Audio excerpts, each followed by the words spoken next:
Cargill returns. Vega ejected. And Drew drops Captain America.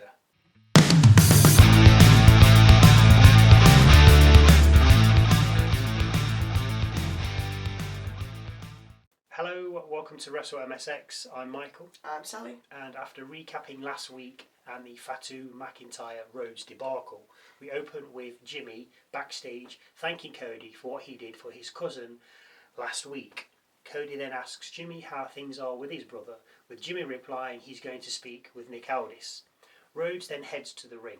We learn of Rhodes facing Drew at Saturday night's main event for the title, with Cody asking the crowd if he needs to apologise for clattering Drew with the title, also last week. We then hear McIntyre asking the crowd if they're going to cheer for corporate Cody before claiming he's been screwed many times. Drew complains as usual, with Rhodes saying, "Enough, I'll fight you now." But before the two can engage in combat, Jimmy jumps the Scottish Warrior with the two fighting before backstagers can break them up. After being separated, we hear MFT's music hit as we ready for the first match. Backstage we see Drew speaking with Nick Aldis when he's attacked by Jimmy Uso. The pair are eventually separated before we head ringside for the first match of the night. Rey Fenix and Shinsuke Nakamura versus Tama Tonga and JC Mateo. The rest of KISS, along with Solo, are at ringside. Rey Kimura start well with some nice double team action, but we come back from a break to see Mateo in control of Rey. Nakamura comes in and dominates Mateo, even getting a 2 count cover. The pair tag out with Rey landing a moonsault to Tama and cover for 2 before a crossbody nets him 2 more. Solo then distracts the referee while Tala chokeslams Rey on the ring apron before he rolls back into the ring, eats a running elbow by Tama called the cutthroat, and is then inevitably pinned by Tonga. Backstage we see Jimmy Uso telling Nick Aldis he doesn't want a match, he wants a fight with Drew. Aldis gives him a no DQ match later against the Scottish Mona. We also see Chelsea Green interacting with Giulia when Kiana James interrupts, telling Green that Giulia is busy. Green is trying to run some campaign. In the background you can see Nikki Cross listening in. Next up, Tiffany Stratton versus Kiana James. Giulia with James. The pair show off their athletic ability before we end up outside, where James throws Stratton into the crowd barrier after a little distraction from Giulia. Back from the break, we see a 2 count cover from James before a double hair pull face first to the mat from the pair. We get the handspring, back elbow, Alabama slam and rolling senton from Stratton, but the follow-up moonsault is missed, allowing James to hit a Falcon Arrow and get 2.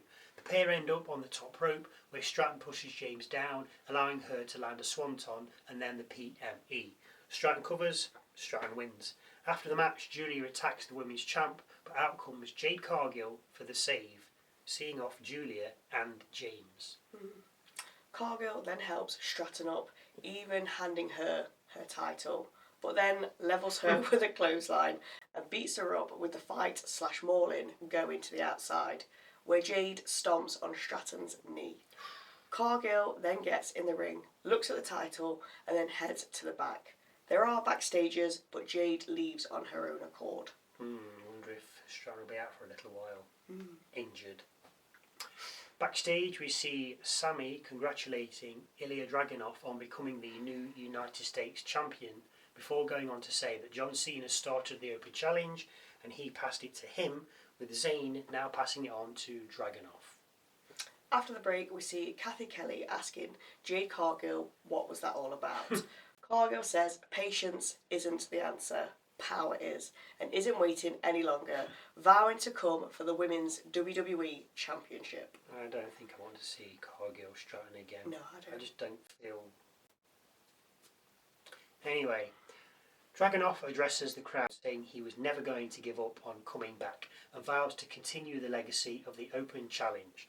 That first challenger, the 80s bad guy himself, Aleister Black, accompanied by Zelina Vega, who seems to have been demoted to a bit part player. Dragunov is forced to the outside where Vega lands a Hurricanrana from the ring apron while Black distracts the referee. As we come back from the break, we see the pair exchange elbows and kicks before 2 German suplexes from Dragunov get him a 2 count cover. A Meteora from Black from the top rope and bridging German suplex net Black a 2, as does a kick to the head. A Constantine special then leaves Black down as we break, but come back to Dragunov landing a drop kick to Black and sent on from the top rope. The follow-up cover gets a 2. A knee to counter a Moscow torpedo and a brainbuster nearly get Black the victory, with Dragunov then looking for the H-bomb after landing or torpedo Moscow. As Dragunov stands in the corner readying himself, Vega trips him, with the ref then ejecting her from ringside. As she makes her way to the rampway, we hear Damian Priest's music. I did think he would appear.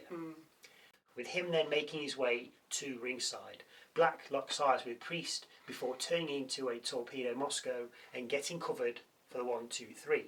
After the match, Priest enters the ring and beats up Black. The pair end up outside with Black on the announcer's desk, but before Priest can do anything, Vega jumps on his back, which then allows the dastardly pair to escape. I should have said duo, really. Backstage, we hear Carmelo Hayes say that he and The Miz are even, and he wants to get back on track at being him. He's then interrupted by Kit Wilson saying he's spewing toxic masculinity. Hayes tells him he'll see him next week in the ring. Now, I'm wondering, we had a little conversation off stage, that because they don't feel that Miz and Hayes has got any legs in it, Yeah. this isn't with Hayes saying we're even, Yeah, that's it. then that's a way of skirting Just around Miz and ending Hayes and ending it. But on the flip side of that, you could have Wilson and Hayes next week and then the Miz coming out. But I've got a feeling that that is just, Just put it to bed. Miz and Hayes, we're done with that. Back from the break, we see Axiom and Frazer both seemingly asking Dragunov for a US title shot before DIY appear. Axiom asks Gargano what happened to him wanting to wrestle him before calling him scared, with DIY then heading off. This was an absolute waste of time. Tama Tonga then shushes Fraxium and gestures a cutthroat. Nice. We then head over to Kathy Kelly asking Bliss and Flair for a response to what Bayley posted online, asking that if they're the champions they're claiming to be, they'll show up on Raw. Bliss says they accept, with Nia Jax then appearing. Jax says they're pretending to be friends. Flair says people can change, with Jax then telling Flair that she'll, Bliss, hug you with one hand and stab you in the back with the other. Bliss then calls out Jax, with the pair squaring off next week, which I feel is leading into what we said from Raw. Go and check out that one, even if you know the results, when the Kabuki Warriors said they want gold. If Bayley has now invited Bliss and Flair to Raw, where the Kabuki Warriors are, it would not surprise me if Fliss, that's what the new name is, Bliss and Flair beat Bayley and probably Lyra Valkyria, and then the Kabuki Warriors come out, but like, hey, so that's how they're going to get involved in there. Because you can't just say we want gold when you're on separate brands. You've got to, somebody's got to go somewhere. So the women's tag titles are now going to go over to Raw, I think. Last match of the night, Drew McIntyre versus Jimmy Uso in a no disqualification match. Of course, we end up outside, and of course, we head up through the crowd before heading back to the ring, where Jimmy pulls out a ladder just as we hit a break. We come back to a belly-to-belly from Drew on the outside, with Drew then using the ropes when back in the ring to help cover Jimmy, with Jimmy kicking out on 2. Drew then brings a chair into the ring and uses it before setting it up and slamming Jimmy's head into it. Jimmy then has a sit down while Drew sets up for the Claymore, but the Uso drops McIntyre face first onto the seat before landing Uso in the wind and covering for 2. Jimmy then uses the chair, but while setting up a table, Drew recovers, future shocks Jimmy and covers for 2. Drew goes for the Claymore once again, but Jimmy Samoan drops the Scottish Whinger through the table and then looks for the Uso splash. Only upon landing, he's faced with a flying chair from Drew. This levels Jimmy, with Drew then following up with a Claymore and covering for the victory. After the match, Drew chokes out Jimmy with a chair, with the refs trying to make the save. No need though, as Captain America is here to save the day and banish Drew from the ring. Cap returns to the ring to check on Jimmy, but then turns into a Claymore from the returning Drew Mac. SmackDown goes off the air with Drew in the QB's face. Still no sign of Randy Orton. No. We still don't know who beat up Jacob Fatu. No. Which only strengthens my theory that it's Randy Orton trying to get in the title scene. I mean, he appeared, a few weeks ago?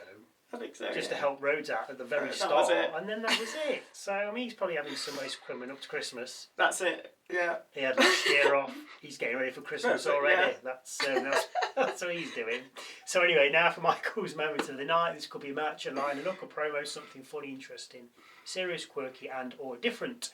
Just something that catches my eye. Obviously, it has to wait until the end, because if I do it halfway through and it's something that happens at the end, it's kind of a spoiler. Just interrupting myself, I did notice there was a lot of camo tonight.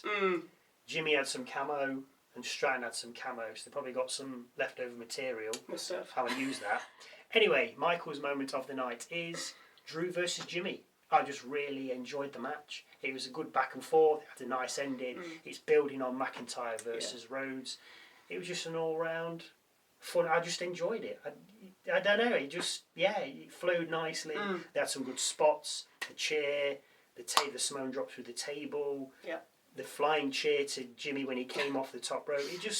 And obviously then Captain America coming out. I just enjoyed it. Now, if you wish to disagree or agree, or if you have any thoughts or views that you'd like to share with us, please feel free to leave them in the comment section down below.